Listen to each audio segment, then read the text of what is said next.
গরু পাচার এখন রাজ্য রাজনীতির জ্বলন্ত ইস্যু। প্রতিবেশী রাষ্ট্র বাংলাদেশ সহ ভারতের বিভিন্ন এলাকার সীমান্তবর্তী বর্ডারে এ বিষয়ে কড়া নজরদারি থাকলেও মাঝে মধ্যেই ধরা পড়ে পাচারকারী, উদ্ধার হয় গরু। তবে উত্তর 24 পরগনা এবং নদিয়ার সীমান্তবর্তী বিভিন্ন বর্ডারে এই সংখ্যাটা অনেকটাই বেশি। কেনাবেচা গরু বেশিরভাগ ক্ষেত্রে পাচার হলেও চুরি করা গরুর সংখ্যাও নেহাত কম নয় এবং ইদানিং সেই সংখ্যা ব্যাপকভাবে বৃদ্ধি পাচ্ছে। নদিয়ার শান্তিপুরের সূত্রাগড় জয়নিতাইয়ের মোড়ে সম্প্রতি কিছুদিন আগে প্রকাশ্যে ব্যস্ততম রাস্তায় মধ্যরাতে সাদা রঙের একটি বোলেরো গাড়িতে পথের পাশে থাকা 3টি গরুকে তুলে নিয়ে চম্পট দিতে দেখা গিয়েছিল একদল দুষ্কৃতীকে। তারা শান্তিপুর থানায় লিখিত অভিযোগও জানিয়েছিলেন এ বিষয়ে। এবারে গতকাল শান্তিপুর শহরের অন্যতম ব্যস্ততম এলাকায় আগমেশ্বরী মন্দিরের সামনে এইরকমই এক সাদা রঙের বোলেরো গাড়ি রাত আনুমানিক 1টা নাগাদ প্রকাশ্য রাস্তার উপরে দাঁড় করিয়ে 3টি গরু তুলতে দেখেন ওই এলাকার বাসিন্দা নিমাই কর। তবে দুষ্কৃতীদের কাছে আগ্নেয়াস্ত্র থাকায় অনুমানে তিনি প্রতিবাদী না হয়ে সুকৌশলে পাড়ার সাহসী যুবক বাসুদেব বিশ্বাসকে ফোন করেন। বাসুদেব বাবু বাড়ির সামনে রাস্তার ওপর আসতেই দেখেন গাড়িটি দ্রুত গতিতে তার সামনে দিয়ে বেরিয়ে যাচ্ছে। গাড়িটিকে থামানোর জন্য পথের পাশে পড়ে থাকা আধলা ইট ছুঁড়ে মারেন। তাতে চালকের সামনের কাঁচ ভেঙে যায়, কিন্তু গাড়িটি চোখের সামনে দিয়ে বেরিয়ে যায় মাতালগড় হয়ে থানার মোড়ের দিকে।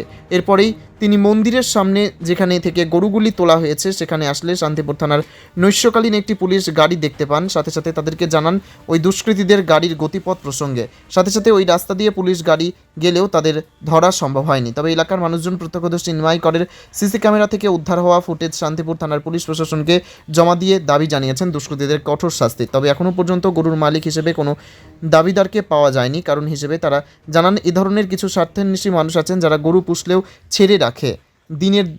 দিনের মধ্যে কখনো বাড়িতে পৌঁছায়, কখনো বা 2 দিন 3 দিন বাদে বাড়িতে যায়। তাই এই মুহূর্তে এই গরুগুলি মালিক হিসেবে কোনো দাবিদারকে খুঁজে পাওয়া যায়নি। তবে বেশ কিছুদিন পূর্বের এই ধরনের একটি ঘটনার পরিপ্রেক্ষিতে নিখোঁজ গরুর দাবিদার হিসেবে এসেছিলেন অনেকেই। এবারও হয়তো আসবে একটু দেরিতে। এ বিষয়ে কে কি বলেছেন শুনবো। পৃথিবীর 3 ভাগ জল 1 ভাগ স্থল, তাই পানীয় জলের অভাব নেই। কিন্তু বিশুদ্ধ পানীয় জল একটাই, বৃষ্টি অ্যাকোয়া। প্রতি ফোঁটায় আনে তৃপ্তি, মেটায় তেষ্টা। বৃষ্টি অ্যাকোয়া, বিশুদ্ধ পানীয় জল। শান্তিপুরের বিভিন্ন এলাকায় গরু মাঝরাত্রিরে গাড়ি ভিড়িয়ে দিয়ে সেই গরুকে তুলে নিয়ে যাওয়া হচ্ছে। প্রথমে আমরা 2-1টি বিচ্ছিন্ন ঘটনা ভেবেছিলাম, কিন্তু পরস্পর লাগাতার এইভাবে শান্তিপুরের বিভিন্ন জনবহুল এলাকা থেকে গরু পরিকল্পিতভাবে অধিক রাত্রিরে গাড়ি নিয়ে এসে সেই গরুগুলোকে তুলে নিয়ে যাওয়া হচ্ছে এবং বিভিন্ন এলাকায় সিসিটিভি ক্যামেরাতে সেগুলো তার গাড়ি এবং নিয়ে যাওয়ার ঘটনা ধরাও পড়ছে। কিন্তু প্রশাসনের পক্ষ থেকে আমরা এই বিষয়ে কোনো পদক্ষেপ দেখতে পাচ্ছি না। এবং শান্তিপুর থেকে যে শুধু শান্তিপুর না, সারা নদিয়া জেলায় এরকম ঘটনা বহু ঘটে। ইতিমধ্যে শান্তিপুরের আমরা বিভিন্ন পাড়ার মিলিয়ে প্রায় 20 থেকে 25টা গরু ইতিমধ্যে নিখোঁজ হয়ে গিয়েছে এইভাবে তুলে নিয়ে যাওয়া গরুর মধ্যে। এই গরুগুলো কোথায় যাচ্ছে, কারা নিয়ে যাচ্ছে এ বিষয়ে সাধারণ মানুষ সবই জানে, কিন্তু প্রশাসনের পক্ষ থেকে এই বিষয়ে কোনো পদক্ষেপ দেখা যাচ্ছে না। আমরা শান্তিপুর গোরক্ষা কমিটির পক্ষ থেকে প্রশাসনের কাছে আবেদন করব অবিলম্বে এই ব্যাপারে যেন কঠোর পদক্ষেপ নেওয়া হয় এবং যারা এই গরু চুরি কাজের সঙ্গে যুক্ত তাদের পুরো গ্যাংকে যাতে ধরা যায়, তার জন্য প্রশাসন যেন সক্রিয় হয়। কোন কোন এলাকা থেকে শুনেছেন শান্তিপুরের? আমরা শান্তিপুর এলাকায় জয়নিতাইয়ের মোড় থেকে গরু চুরি হয়েছে, লক্ষ্মীতলাপাড়া মাঠ থেকে হয়েছে, গতকাল আগমেশ্বরী মন্দিরের মতন একটি জনবহুল এলাকা সেখান থেকে হয়েছে। এছাড়া গোবিন্দপুর থেকে যে রাস্তাটা আরপাড়া হয়ে যাচ্ছে আপনার বাদকুল্লা, সেই রাস্তার মধ্যে মনসাতলা নামে একটি জায়গাতে হয়েছে, সাহাপাড়া মাঠ থেকে হয়েছে।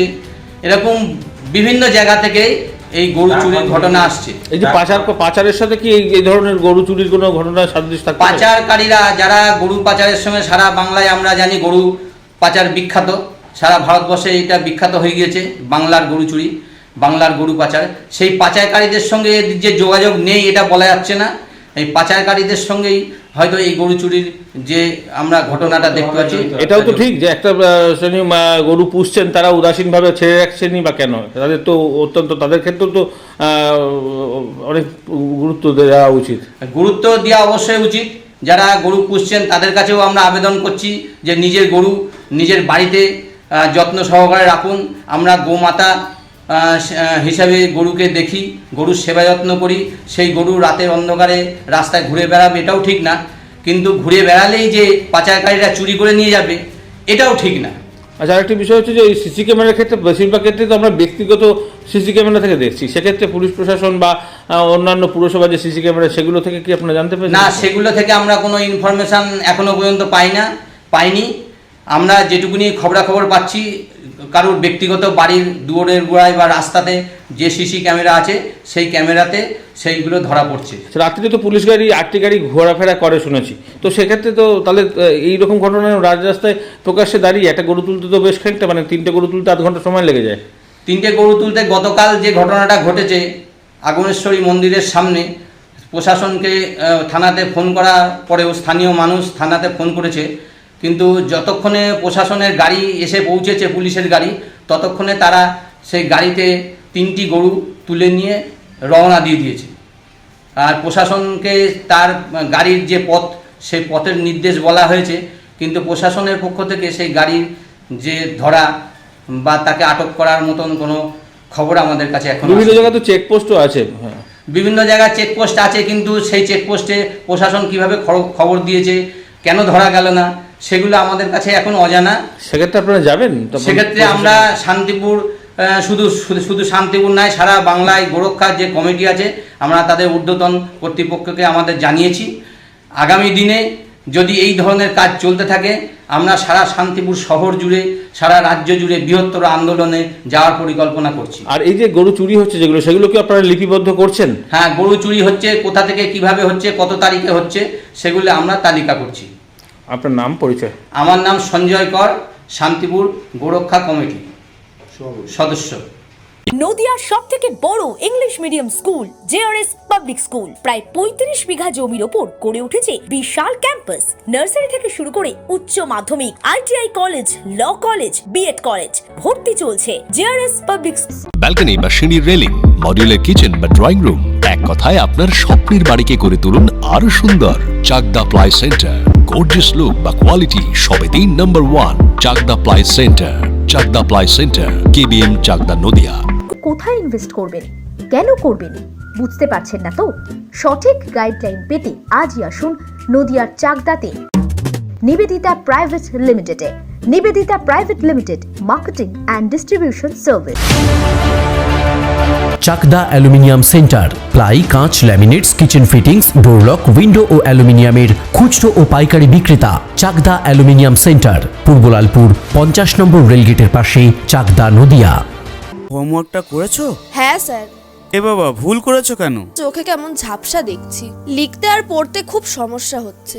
চাকদার মডার্ন অপটিক্স থেকে ভালো চোখের ডাক্তার দেখিয়ে নাও। প্রতিদিন প্রকৃত চোখের ডাক্তার ও দৃষ্টি বিশেষজ্ঞ মডার্ন অপটিক্স, চাকদহে। স্যামসাং, জিও,